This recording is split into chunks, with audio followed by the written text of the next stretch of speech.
আসসালামু আলাইকুম everyone. Welcome back to my channel Tahmina's cooking recipes.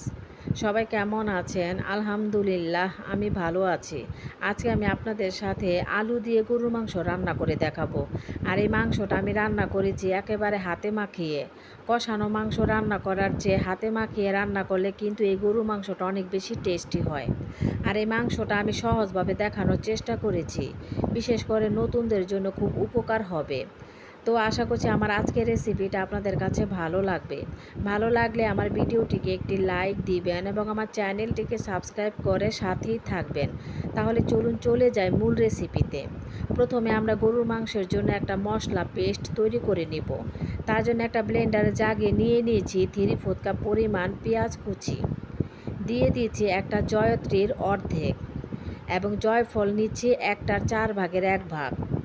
Star মশলা দিচ্ছি 1/2, কালো এলাচ দিচ্ছি 1টা, মুখটা একটু খুলে দিচ্ছি, 8 থেকে 10টি দিচ্ছি লবঙ্গ।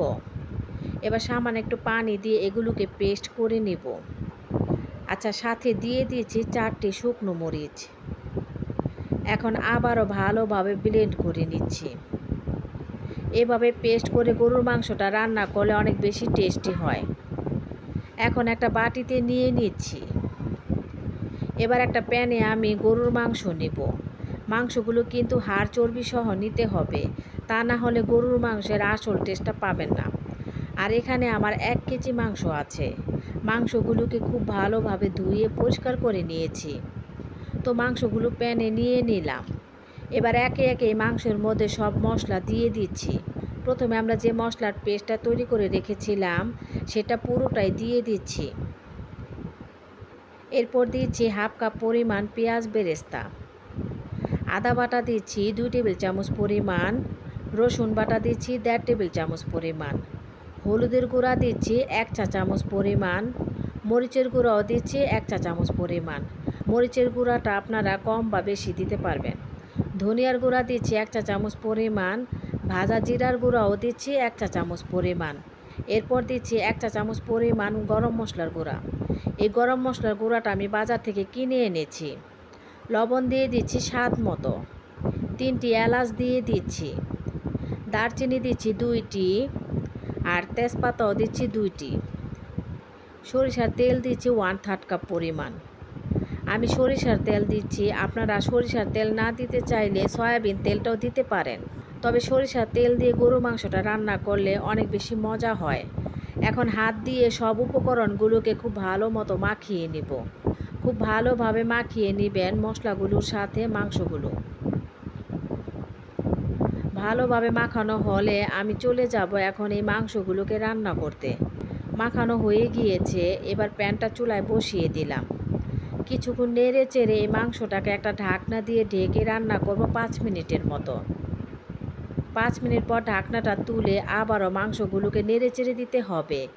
এভাবে মাংসগুলোকে কষাতে কষাতে দেখবেন মাংস থেকে পানি ছাড়বে। আর এভাবে আমি মাংসগুলোকে 20 থেকে 25 মিনিটের মতো কষাবো। তবে কষানোর ক্ষেত্রে খেয়াল রাখবেন যেন মাংসটা আবার তলানিতে লেগে না যায়। কষানোর সময় মাংসের মধ্যে যে পানিটা ছিল সেটা কিন্তু শুকিয়ে এসেছে, আর তেলটাও কিন্তু উপরে উঠে এসেছে। এখন আমি এর মধ্যে 1 কাপ গরম পানি অ্যাড করে দিচ্ছি। এখানে কিন্তু অবশ্যই গরম পানি দিতে হবে, ঠান্ডা পানি দেওয়া যাবে না। গরম পানিটা দিলে এখানে গরুর মাংসটা খুব দ্রুতই সিদ্ধ হয়ে যাবে। এবার আমি সামান্য নেড়ে চেড়ে ঢাকনা দিয়ে ঢেকে রান্না করব 20 মিনিটের মতো। তবে মাঝে মাঝে ঢাকনাটা তুলে একটু নেড়ে চেড়ে দিতে হবে। প্রায় 20 মিনিট পরে মাংসের ঝোলটা শুকিয়ে এসেছে এবং মাংসটা আমার 80% মতো সিদ্ধ হয়ে গিয়েছে। এখন আমি এখানে সিদ্ধ করা আলু দিয়ে দিচ্ছি। এখানে আমি 1/2 কেজি আলু সিদ্ধ করে এরকম বড় বড় টুকরো করে কেটে নিয়েছি। আমি আলুগুলো সিদ্ধ করে নিয়েছি, আপনারা সেমভাবে কাঁচা আলু দিয়েও মাংসটা রান্না করে নিতে পারবেন। এবার আমি আলুগুলোকে মাংসর সাথে খুব ভালোভাবে নেড়ে চেড়ে মিশিয়ে নিচ্ছি 5 মিনিটের মতো। মিশানো হয়ে গেলে এখন আমি এই মাংসের মধ্যে 3 কাপ গরম পানি দিয়ে দিচ্ছি। অবশ্যই গরম পানিটা দেওয়ার চেষ্টা করবেন, এতে করে মাংসটা খুব দ্রুত সিদ্ধ হয়ে যাবে এবং রান্নার স্বাদও বেড়ে যাবে। নেড়েচেড়ে মিশিয়ে নিয়ে এটাকে আবারও ঢেকে দিয়ে আরও প্রায় 20 থেকে 25 মিনিটের মতো রান্না করব। 25 মিনিট পর ঢাকনাটা তুলে নিচ্ছি। একটু নেড়েচেড়ে দিয়ে দিয়েছি 5টি কাঁচামরিচ। কাঁচামরিচটা কিন্তু ঝালের জন্য দেই নাই, সুন্দর একটা ফ্লেভারের জন্য দিয়েছি। আর দিচ্ছি হাফ চা চামচ পরিমাণ ভাজা জিরার গুঁড়া। লবণটা একটু চেক করে দেখছি ঠিক আছে কিনা। লবণটা কম হয়েছে, তাই আরও একটু লবণ দিয়ে দিচ্ছি। এবার চুলার হিটটাকে একদম লো রেখে একটা ঢাকনা দিয়ে ঢেকে রান্না করব আরও 15 থেকে 20 মিনিটের মতো। 20 মিনিট পর ঢাকনাটা তুলে নিচ্ছি এবং আমার মাংসটাও হয়ে গিয়েছে। আর মাংসের ঝোলটাও ঠিক আছে। আপনারা আপনাদের পছন্দ মতো ঝোলটা কম বা বেশি রাখতে পারেন। তো আমার মাংসটা একদম পারফেক্ট হয়েছে। এবার চুলাটা বন্ধ করে প্যানটা নামিয়ে নিচ্ছি। এখন মাংসগুলোকেও একটা সার্ভিং বোলে নিয়ে নিচ্ছি।